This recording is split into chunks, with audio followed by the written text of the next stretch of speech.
Israel और Iran के बीच जारी तनाव की तपिश पूरी दुनिया में महसूस की जा रही है। एक तरफ रूस यूक्रेन युद्ध और दूसरी तरफ पिछले 1 साल से इजराइल और हमास के बीच जंग अभी थमी ही नहीं कि इजराइल और ईरान के बीच भी जंग के बादल मंडराने लगे हैं। 1 अक्टूबर की रात को इजराइल पर ईरान के मिसाइल हमलों के बाद इजरायली राष्ट्रपति बेंजामिन नेतन्याहू ईरान पर हमले की चेतावनी दे रहे हैं। इस बीच संयुक्त राष्ट्र महासचिव एंटोनियो गुटेरेस से भी इजराइल की तनातनी सुर्खियां बटोर रही है। हालांकि इजराइल से तनातनी के बीच एंटोनियो गुटेरेस ने भारत की तारीफ की है। बता दें कि इस वक्त लेबनान में कई देशों की सेनाएं शांति सेना का हिस्सा हैं, जिसमें बड़ी संख्या में भारतीय सेना के जवान भी शामिल हैं। इस बीच संयुक्त राष्ट्र महासचिव एंटोनियो गुटेरेस ने कहा कि मैं संयुक्त राष्ट्र शांति सेना के मिलिट्री और सिविलियन मेंबर्स और सैन्य योगदान देने वाले देशों के प्रति अपनी गहरी कृतज्ञता दोहराता हूं।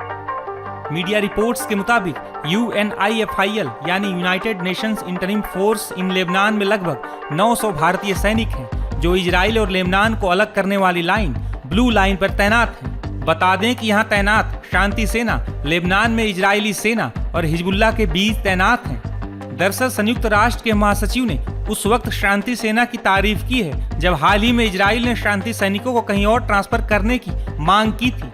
वहीं ईरानी हमलों के बाद इजराइल के पलटवार की आशंका गहरा रही है। इस बीच अमेरिका की भूमिका भी काफी महत्वपूर्ण हो गई है। इजराइल का जो सबसे प्रिय और सबसे बड़ा मित्र है वो है अमेरिका, और आपको पता है अमेरिका ने उसको फाइनेंशियली भी, मिलिटरली भी, उसको बाकी तरीके से भी, इवन यहाँ पे कि मैं कहूँगा टेक्नोलॉजी के तरीके से भी सपोर्ट किया है इजराइल को। और इजराइल के साथ वो हमेशा खड़ा रहा है। जब भी ये मिडल ईस्ट में कभी भी कोई जंग या कोई ऐसी बात हुई है, जो अमेरिका है वो इजराइल के साथ खड़ा होकर इजराइल को पूरी मदद करता रहा है। वो चाहे मिलिटरीली मदद है, चाहे वो मिसाइल्स हैं, चाहे वो उसके ड्रोन्स हैं, चाहे उसका जो ये शील्ड है जो उसने बनाया है, आयरन डोम जिसको कहते हैं, वो उसको मिसाइल से बचने के लिए, वो भी अमेरिका के जो सहयोग के साथ ही है।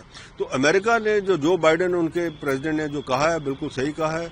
अब अमेरिका जो है इजराइल के साथ खड़ा है, क्योंकि ईरान जो है अमेरिका का दुश्मन है और ईरान के आगे ऊपर सैंक्शंस लगाए हैं अमेरिका ने।